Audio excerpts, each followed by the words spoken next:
Friends, नमस्कार। आज की वीडियो में मैं बात करूंगा गुरु के गोचर की कर्क राशि में।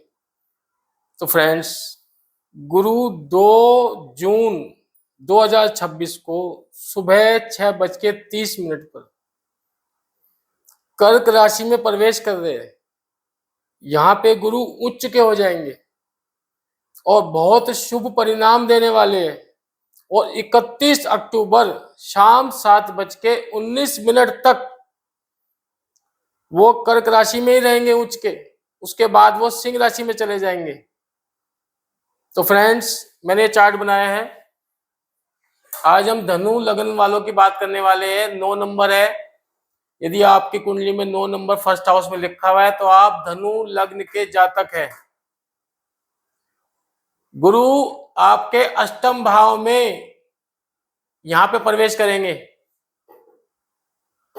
आज हम इसकी चर्चा करेंगे, इसका क्या रिजल्ट रहेगा, क्या क्या प्रभाव आपके जीवन पर पड़ेगा और गुरु की जो दृष्टि है उनका क्या प्रभाव पड़ेगा वो हम चेक करेंगे, उसकी चर्चा होगी। और 14 जुलाई से 12 अगस्त तक गुरु अस्त रहेंगे। तो उस समय आपको कोई मांगलिक कार्य, शुभ कार्य नहीं करना है। तो फ्रेंड्स, गुरु यहाँ पे लग्नेश और चतुर्थेश होकर के, तो गुरु यहाँ पे लग्न का भी स्वामी है, धनु लग्न है, और चतुर्थ भाव का भी स्वामी है, मीन लग्न है। इन दोनों भाव के स्वामी यहां बैठे हुए हैं उच्च के होकर के। तो फ्रेंड्स, अब हम बात करेंगे कि जो अष्टम भाव है वहां से हम क्या देखते हैं। जहां पे गुरु बैठे हुए हैं उस स्थान से हमें क्या देखने को मिलता है, वो स्थान किस चीज से संबंधित है। तो फ्रेंड्स, ये अष्टम स्थान जो है हमारा कष्टों का स्थान कहा जाता है। ये त्रिक भाव है, इसे अशुभ हाउस कहते हैं। यहां से हम दुर्घटना, सडन लॉस, बीमारी, गहरी चिंता, गहरी सोच, और यह रिसर्च का भी भाव है, हमारे शोध का भी भाव है। यहाँ से हम तंत्र मंत्र, गूढ़ विद्या सब यहीं से देखते हैं। और ससुराल पक्ष को भी हम इसी हाउस से देखते हैं। अचानक मिलने वाले धन की बात भी यहां से की जाती है। और धन किस चीज से होगा? वसीयत से, बीमा से, लॉटरी से, पैतृक संपत्ति में बड़ा लाभ मिलता है यहाँ पे। यदि यहाँ कोई ग्रह उच्च का होकर बैठा है शुभ हाउस में, शुभ ग्रह, तो यहाँ गुरु जो है उच्च का होकर बैठा है, शुभ है, तो आपको ये लॉटरी, वसीयत, बीमा या पैतृक संपत्ति से कोई बड़ा लाभ अचानक दिला सकता है। और ये आयु की बात भी करता है, तो ये आपकी आयु को लंबी करने वाला है। आपको आशीर्वाद मिलेगा यहाँ पे गुरु का। यदि कोई दुर्घटना अगर होगी, क्योंकि दुर्घटना का भाव है अष्टम भाव, तो आपको कोई अदृश्य शक्ति आकर के बचाएगी, आपकी रक्षा करेगी। आपके गले या मोटापे से या लीवर से संबंधित आपको कोई समस्या हो सकती है, तो थोड़ा खान पान का ध्यान रखें। आपके जो पाचन तंत्र है उसमें भी समस्या हो सकती है, तो उसका भी आपको ध्यान रखना होगा। ऐसा व्यक्ति गुरु की प्लेसमेंट के कारण तंत्र मंत्र, ज्योतिष या रिसर्च में अच्छी सफलता प्राप्त कर सकता है। तो फ्रेंड्स, अब हम बात करेंगे गुरु की दृष्टि की। तो पांचवी दृष्टि की बात करेंगे। 1 2 3 4 5, पांचवी दृष्टि 12वें भाव पे पड़ रही है। 12वां भाव में वृश्चिक राशि है, मंगल की राशि है। तो फ्रेंड्स, गुरु और मंगल ये परम मित्र है। अब गुरु अपनी पांचवी दृष्टि से अपने मित्र के घर को देख रहा है, 12वें भाव को। तो मित्र के घर को देख रहा है, तो गुरु का ये प्रयास रहेगा कि इसको अच्छे रिजल्ट दे। तो मित्र का हाउस है, और गुरु की जो प्लेसमेंट है वो अष्टम हाउस अशुभ हाउस में है, तो मिले जुले परिणाम यहाँ पे हमें देखने को मिलते हैं। हम 12वें भाव से क्या देखते हैं फ्रेंड्स? हम 12वें भाव से हम मोक्ष, आइसोलेशन, एकांतवास, अवचेतन मन, आपकी दबी हुई इच्छाएं, व्यय खर्च, सडन लॉस और विदेश भाव, विदेश यात्रा, विदेश में बसना या विदेशी कंपनियों से लाभ या हानि, उस सब चीज को यहां से देखते हैं हम 12वें भाव से। निंद्रा, शयन कक्ष और शारीरिक सुख भी यहीं से देखते हैं। फ्रेंड्स, जब हम विवाह की बात करते हैं तो सप्तम हाउस को हम देखते हैं। सप्तम हाउस से हमें विवाह के संबंध में जानकारी मिलती है। परंतु मैं आपको बताना चाहूंगा कि जो 12वां भाव है ये हमारे शयन कक्ष की बात करता है। विवाह के बाद हमें कितना शारीरिक सुख मिलेगा, कितना हमारा मैरिड लाइफ से हमें सुख की प्राप्ति होगी, तो यहाँ पे शयन कक्ष और शारीरिक सुख की जो बात है वो 12वें घर से देखी जाती है। मोक्ष त्रिकोण भाव, चौथा, 8वां, 12वां भाव आपका सक्रिय हो जाएगा।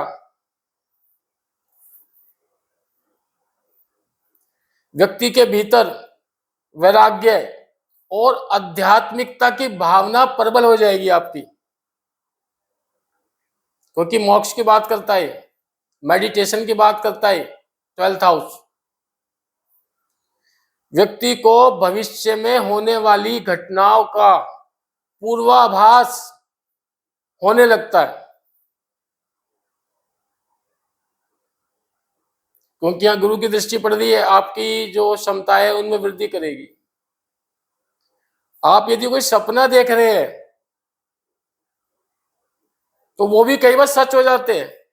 नींद में यदि आप कोई सपना देख रहे हैं कि आपकी जो पूर्वाभास की क्षमता इतनी ज्यादा बढ़ जाती है कि आप सपने में पहले से ही देख लेते हैं, कुछ घटनाओं को भाप लेते हैं, तो वो यहाँ पे क्षमता का विकास की बात मैं कर रहा हूं।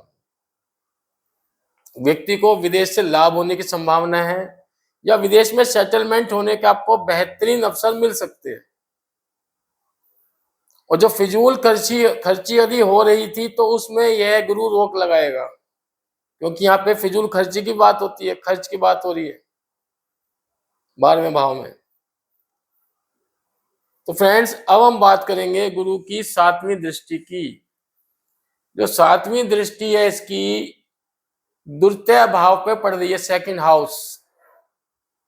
यह मकर राशि है, शनि का घर है। तो फ्रेंड्स, द्वितीय भाव से हम क्या देखते हैं? द्वितीय भाव हमारे कुटुंब का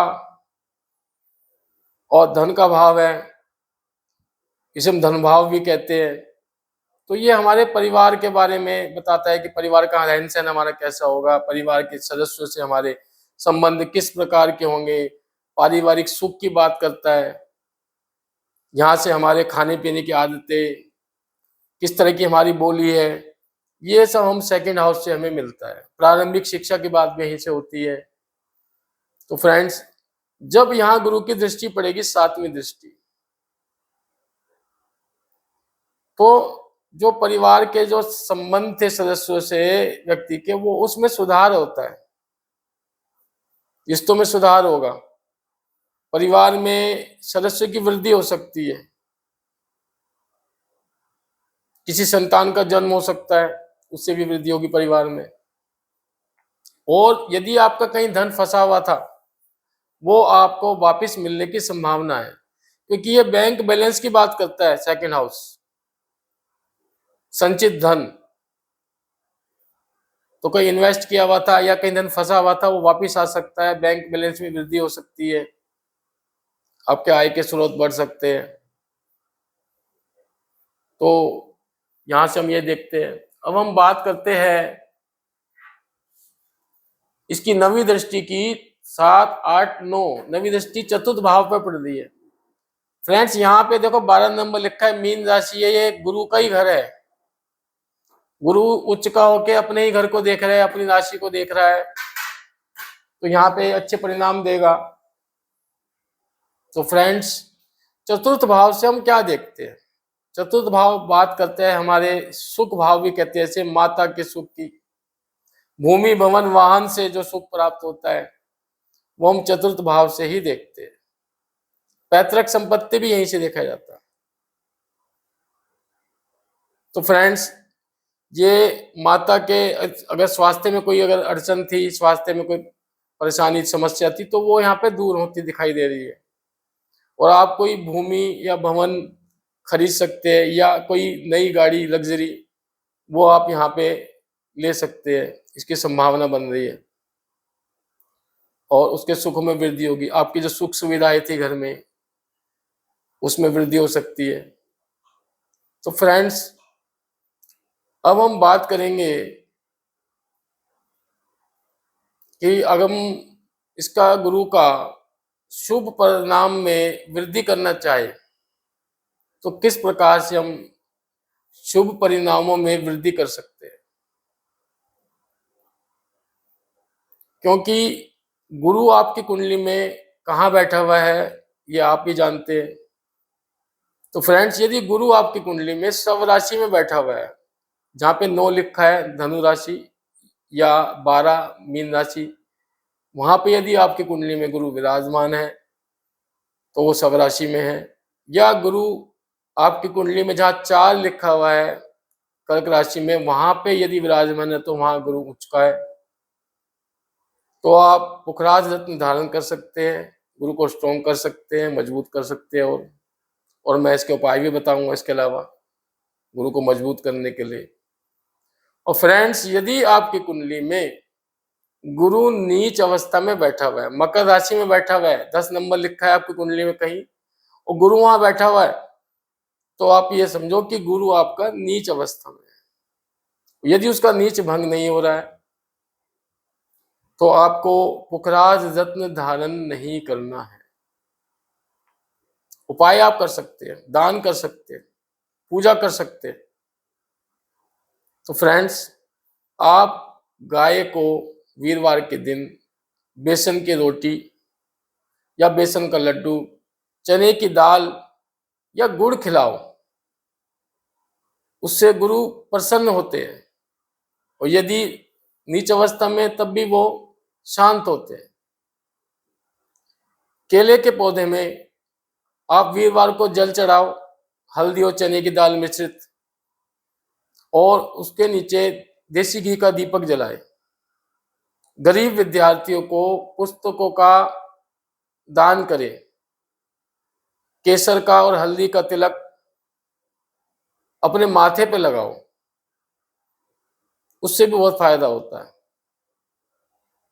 फ्रेंड्स, आप ओम ग्राम ग्रीम ग्रोम साह गुरुवे नमः का जाप भी कर सकते हैं,